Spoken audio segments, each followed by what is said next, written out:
안녕하십니까. 신의 한수의 신혜식입니다. 황교안 대표의 지지율이 고공 상승했습니다. 이젠 독주 체제를 갖췄습니다. 대선 주자 1위, 나머지 후보들은 지금 10% 이상 차이를 내면서 따돌리고 있습니다. 이렇게 되면 말이죠, 자유한국당이 대선을 가져올 수도 있겠습니다. 어쨌건 말이죠, 힘을 내야 되겠습니다. 이와 관련해서 전옥현 전 국정원 제1차장님 모셨습니다. 안녕하십니까. 안녕하십니까. 기분 좋은 소식입니다. 아침부터. 황교안 대표 지지율이 큰 폭으로 상승했다면서요? 이번 지지율 여론조사 결과는요. 이 오마이뉴스의 요청에 의해서 리얼미터가 최근에 실시한 내용입니다. 그래서 지난 2월 달하고 매달 한 달에 한 번씩 이 리얼미터가 여론조사를 하는데, 이번에 가장 큰 특징 중에 하나는 황교안 현 자유한국당 대표가 이제 20%를 넘어섰어요. 그동안은 이제 10%대에서 여야 간에 후보 간에 이제 1, 2등을 다투고 그랬었는데, 이번에는 그 지지율 격차가 상당히 크게 벌어졌다는 것이 여론조사 결과의 가장 큰 특징입니다. 예를 들자면 황교안 대표는 이번 3월달 여론조사에서 21.2%, 그리고 2등인 이낙연 총리는 14.9%고요. 3등인 유시민 노무현재단 이사장이죠. 이분은 이제 12% 돼 있는데, 그 변화를 보면 황교안 대표는 지난달보다 3.3%가 올라서 21.2%가 됐고, 그리고 이낙연 총리는 3.4%가 올라서 14.9%가 됐는데, 그 편차가 거의 7% 편차로 이제 압도적으로 1위를 달리고 있어요. 이것은 이제 여러 가지로 이제 해석할 수가 있는데, 지금 이제 황교안 대표가 지난 불과 2월 28일 날 이제 한 달 좀 넘었잖아요. 이렇게 한국당을 대표 한 달 만에 이 전국적으로 광범위한 지지를 받고 있다. 이 광범위한 지지를 받는 이유 중에 하나는 제가 볼 때는, 황교안 총리는 이제 정치인 출신은 아니잖아요. 공무원으로서 말하자면 흔히 얘기하는 흑수저 출신으로서 성공적인 이제 인생의 그 커리어를 관리해 왔고, 특히 이제 법무장관과 그리고 총리를 하면서, 특히 총리할 때는 이제 국정농단 사태네 이런 걸로 해가지고 전국이 굉장히 어수선할 때잖아요. 이럴 때 안정적으로 이 국정을 운영했다. 이런 것이 굉장히 현 국민들한테, 우리 국민들, 특히 보수계층, 이런 우리 보수계층한테 굉장히 안정감을 준다. 안정감을 준다. 그 다음에는 이제 믿을 수 있구나. 이분은 인격적으로도 믿을 수 있지만, 이 능력면에서 국정을 딱 다스릴 수 있는 그런 능력면에서도 이제 내가 믿어도 되는구나. 특히 우리 보수계층에도 믿을 수 있는 사람이 나타났다. 이런 신뢰감 때문에 이렇게 안정적으로 쭉 성장, 말하자면 계속 이 상향 추세를 그리고 있다. 이것이 특징이라고 저는 봅니다. 자, 시청자 여러분들, 그래서 한번 지지율 도표를 한번 보면서 또 이야기를 나눠보겠습니다. 자, 응답자 전체로 보면요, 황교안 21, 이낙연 14, 이러니까 확연히 드러나네요. 그렇죠? 차이가 뭐 굉장히 많이 납니다. 자, 유시민은 지난주에 비해서 떨어졌어요. 12로. 이재명 이제 끝난 거고, 김경수 끝난 거고, 박원순 존재감이 완전히 없어져 버렸습니다. 심상정 여기도 끝난 거고, 안타까운 건 우리 오세훈 후보가 좀 낮긴 한데 계속 좀 올랐으면 좋겠고, 자, 여권 무당층에서는요, 이낙연이 1위지만 나머지도 거의 비슷비슷합니다. 자, 그리고 야권과 여권, 무당층만 모아서 한 거에서는 38.5%, 그러니까 무당층, 그러니까 중도나 어떤 당을 지지하지 않는 분들도 38.5%로 황교안 대표의 압도적인 지지를 주고, 그 다음에 무당층에서는 참 특이한 점이 보입니다, 여러분들. 무당층은요, 오세훈, 홍준표 등 여권을 지지하는, 게다가 범여권 유승민까지 포함하면 1, 2, 3, 4위가 무당층에서 범여권을 지지한다. 그러니까 다음 대선에서 여당이 패하고, 전 자꾸 여권이라고 하지만, 여당이 패하고 자유한국당이 승리할 수 있는 그런 지금 상황이 이렇게 도표에 나와 있네요. 황교안, 오세훈, 홍준표, 유승민 배신자긴 하지만 일단 보수로 그냥 저희가 껴놨습니다. 이거 제가 낀 게 아니라 여론조사 기관에서. 하여튼 기분 좋은 소식입니다. 아주 자유한국당이 또 황교안 대표가 다음 대선에서 승리할 수 있는 여러 가지 상황적 변화가 여론조사에 나오고 있습니다. 그러니까 이제 황교안 대표의 지지율의 변화, 그리고 추세를 이렇게 보면 굉장히 이렇게 상승 추세를 계속하고 있다.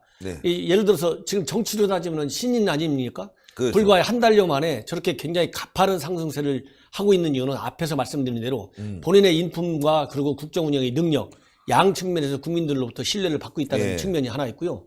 더 중요한 것 중에 하나는 이제 황교안 지역적으로 보면 말이죠. 예. 그러니까 광주, 전라도 이쪽 지역을 제외한 전 지역에서 황교안 총리가 1위를 달리고 있는 걸로 일단 여론조사가 이렇게 나오고 그렇죠. 있어요. 예. 예, 그렇다고 본다면 정말 전국적으로 이렇게 안정적인 지지 기반을 갖기는 대권 후보자가 제가 보기에는 그렇게 쉬운 일이 아닌 것 같아요. 그렇죠. 그리고 매우 이례적인 것 같아요. 이렇다고 본다면 특히 이번 창원 그다음에 통영 보궐선거에서 정치 초년생이지만 굉장히 아주 치밀한 전략과 작전 그리고 많은 좋은 그런 논리를 가지고 현장에 있는 주민들한테 아주 딱 치고 들어가고 있잖아요. 예. 그렇기 때문에 이것이 또 이제 전국 뉴스를 타고 그런 대로 또 이 전국 국민한테 알려지고 있고 예. 이러다 보니까 창원 통영 선거에서 이번에 황교안 총리가 내세우고 있는 현 정부에 대한 실정론 이런 것이 현지에 있는 유권자들은 물론이고 우리 국민 전반에 많이 이제 그 공감을 얻고 있는 거 아니냐. 이러다 보니까 전국에서 저 호남 지역의 그 전통적인 현 여권에 대한 지지계 지역 이 지역을 빼놓고는 전부 대부분이 이 황교안 총리에 대한 지지를 보내고 있다. 이런 것이 앞으로 큰 정치적인 자산으로 관리해야 할 측면이다. 저는 그런 측면 그렇게 보고 있습니다. 예. 일단 뭐 이낙연 총리는 뭐 총리니까 아직까지 이제 지지율이 인지도 때문이죠. 상승을 했고 이제 유지를 하고 있지만 최근에 이제 급상승했던 유시민 같은 경우는 이런 분석을 내놨네요. 예. 뭐 그 기존에는 합리적인 이미지를 갖고 있었는데 팟캐스트 활동, 그러니까 유시민의 알릴레오를 시작하면서 정부 여당을 비호하면서 중도층이 이탈했다. 예, 그러니까 알릴레오 하면서 더 뜬 게 아니라 오히려 중도층, 여당만 좋아해, 저 사람 너무 편향적이야 이러면서 중도층이 이탈해서 지금 하향세를 그리고 있다. 뭐 이낙연도 앞으로 뭐 올라갈 일은 별로 없으니까요. 그렇다면은 황교안 독주 체제가 앞으로 한 3년간 계속 쭉 이어져서 지지율 한 50% 이상까지 올라갈 수 있는.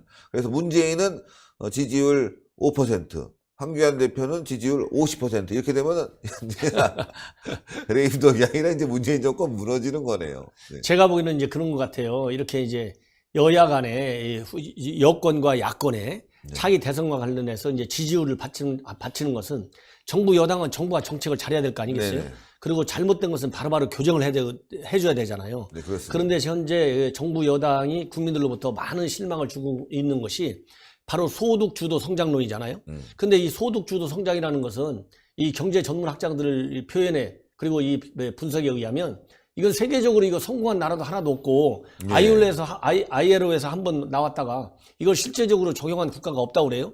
그래서 지금 한국이 실험 대상이 되고 있다는 평가가 정통 경제학자들이 얘기하는 이론입니다. 네. 그런데 이게 우리 한국 현 실정에서 지금 2년째 쓰고 있는데 이게 효과를 발휘하기는 그만두고 오히려 경제를 나락으로 빠뜨리고 있잖아요. 네. 그럼 이걸 빨리 교정해야 되는데 이 교정할 그 기미가 전혀 보이지 않아요. 그렇다고 본다면 지금 현재 소득 주도 성장론을 내놨던 사람들이 저 지난번에 장하성 그 정치실장 같은 경우 떠나면서 금년도에 이제 반드시 효과가 나타난다 이랬는데 금년 지금 현재 1, 4분기 다 끝났는데 네네. 생산 그다음에 소비, 투자 이 지표 얼마 전에 나왔는데 전부 나쁘다는 거 아니에요? 그렇죠. 이렇다고 본다면 이게 갑자기 이렇게 나빠지고 있는 추세에서 더군다나 대외 경제 여건이 지금 우리나라의 경우 저 해외 경제 의존도가 굉장히 크잖아요. 이런데 대외적인 경제 여건도 안 좋은데 이 소득 주도 성장 정책에 긍정적인 효과가 나타나겠느냐? 저는 뭐 경제학 전문가는 아니지만은 이 언론에 나오고 있는 전문가들의 논평, 평가를 쭉 훑어보면 저는 상당히 부정적이다. 그렇다고 본다면 이게 정부 여권의 후보한테 지지율이 올라가겠습니까? 그렇죠. 그러면 당연히 어느 야당이든지 전 세계 모든 야당들은 정부 여당을 견지해 비판하는 게 기본 역할이잖아요. 네네. 대안을 제시하고.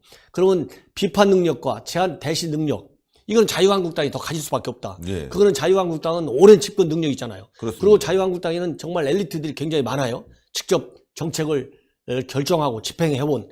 그러니까 이 시행착오의 확률이 그만큼 낮다는 거잖아요. 네네. 그런 측면에서는 이 우리 국민들한테 더욱더 안정되고 신뢰성을 줄 가능성이 더 크다.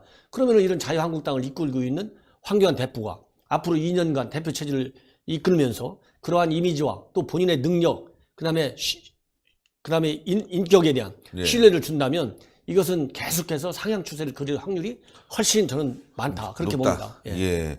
아까도 말씀해 주셨지만 황교안 대표의 이제 지역별 선호도 차이를 보니까 광주 전라를 제외한 모든 지역에서 1위를 차지했는데요. 이게 중요한 게 대전과 충청, 세종 그러니까 캐스팅 보드를 지고 있는 충청권에서 가장 높이 많이 올랐어요. 무려 5.5%의 지지율 상승이 있었습니다. 제가 그거는 예. 제가 충청도 사람에서도 네. 제가 분위기 충청도라서 좋죠, 거기요. 예, 충청도 분위기도 알고 충청도 사람들의 그 이 여론조사 이 반영도 알아요. 충청도가 그동안에 보면 현 정부에 대한 지지가 항상 셌어요. 예. 이게 호남, 전라도, 광주 여기야 뭐 아주 고정 지지층이니까 얘기할 필요 없고, 근데 서울 수도권에서도 이 서울 지역이 이 현 정부에 대한 지지 계층이 있잖아요. 예. 그러면 그 다음 3등으로 따라오는 데가 항상 받쳐주는 데가 충청도, 세종, 지금 얘기한 대로 충청도와 세종이에요. 예. 예. 그런데 지금 황교안 현 한국당 대표한테 지지율이 좀 높게 나타나잖아요. 이 얘기는 바로 뭐냐면은 이 충청도 사람들은 성격을 잘 안 드러내잖아요. 예. 뭐 흔한 얘기로 사투리 좀 알으시오, 나 지지해요. 그럼 알으시오 하면 이게 뭐 너 좋아서 지지해줬다고 해서 알았다는 건지 한번 생각을 해보겠다는 건지 모르죠. 반대하지만은 그 얘기는 차마 너한테 못하니까 알으시오 이렇게 하는 건지 잘 모르겠다는 거 모르죠. 아니에요. 예. 그런 것처럼 충청도 사람들이 그동안에 현 정부 여권의 차기 대선 주자들을 쭉 놓고 보니까 아 충청도 사람들이 좀 판단이 좀 속으로 판단은 빠르지만 예. 그걸 표현하는 판단은 좀 느려요. 판단을 표현하는 것은 느리게 나와요. 우리 충청도 사람들이. 예. 그런 걸로 볼 때 이번에 이렇게 황 대표에 대한 지지가 충청도에서 갑자기 딱 올라간 것은 그동안에 이제 말은 안 하고 있었지만 쭉 지켜와 본 거예요. 쭉 지키다 보니까 아, 이 사람들이 우리 충청도 성격으로 볼 때 아, 이 사람이 이제 믿을 수 있구나. 그래서 네. 알으시오 이거를 여론조사에서 나는 당신이 좋아. 이렇게 이제 바뀌어버린 거예요. 예. 그러다 보니까 이제 한꺼번에 이제 속에 딱 쌓았다가 한꺼번에 그러니까. 발표니까 이게 한꺼번에 팍 튀는 거예요. 예. 저는 어우. 이건 충청 사람들이 전형적인 심리적 특성과 맞물려 있다. 이거는 이제 한꺼번에 대단하네. 쉽게 잘 안 빠져요. 대구 경북에 이어서 대구 경북이 전체적으로 31%였는데요. 대전 충청 세종이 25.6%. 그러니까 이제 앞으로 일주일만 더 지나고 2주만 지나면은 대전 충청과 그다음에 대구 경상도. 경북이 거의 지지율이 비슷해지는 그런 상황. 그러니까 충청이 캐스팅 보드를 지고 있기 때문에 이게 황교안 대표로서는 굉장히 호재죠. 그렇죠. 왜냐하면 아까 말씀드린 대로 충청 사람들은 그렇게 막 1위, 1, 2비를 잘 안 합니다. 뭐 흔히 얘기하는 정치권에서 냄비 현상 같은 게 충청도는 작아요. 그러니까 좋아하는 감정을 표출하는 것도 천천히 올라오지만 빠지는 것도 천천히 빠져요. 이런 특성이 있기 때문에 이제 황교안 대표께서 이제 충청도 지역을 만약에 어차피 전국 차원에서 그 지역별을 말하자면 맞춤 전략 정책 같은 게 있을 거 아니겠습니까? 네네. 예, 그러면 충청도에서 어떤 점이 현 정부 여권에 아쉬워하는 건지 네. 이런 걸 찾아내서 잘 관리하면 이것은 고정적인 지지층으로 굳을 확률이 굉장히 크다. 저는 그렇게 봅니다. 예, 아우 대단히 감사합니다. 예, 전옥현의 안보정론 TV도 시청 많이 부탁드리겠고요. 여러분들 살아나고 있습니다. 자유한국당이 뜨고 있습니다. 야, 힘을 좀 내야 되겠습니다. 예, 자유한국당도 지지율 올라가고 황교안 대표도 올라가고 문재인은 떨어지고 예, 이런 상황이 만들어지고 있는데 저희가 실수하지 말고 나라를 위해서 깨끗한 마음으로 싸우게 된다면 분명히 다음 총선 대선 승리하고 나라를 바로잡을 수 있을 거라고 생각합니다. 여러분들 동그랗게 올라가는 구독 버튼 꼭 눌러주시고요. 추천 버튼 부탁드리고 댓글로 많은 응원 부탁드리겠습니다. 대단히 감사합니다. 감사합니다.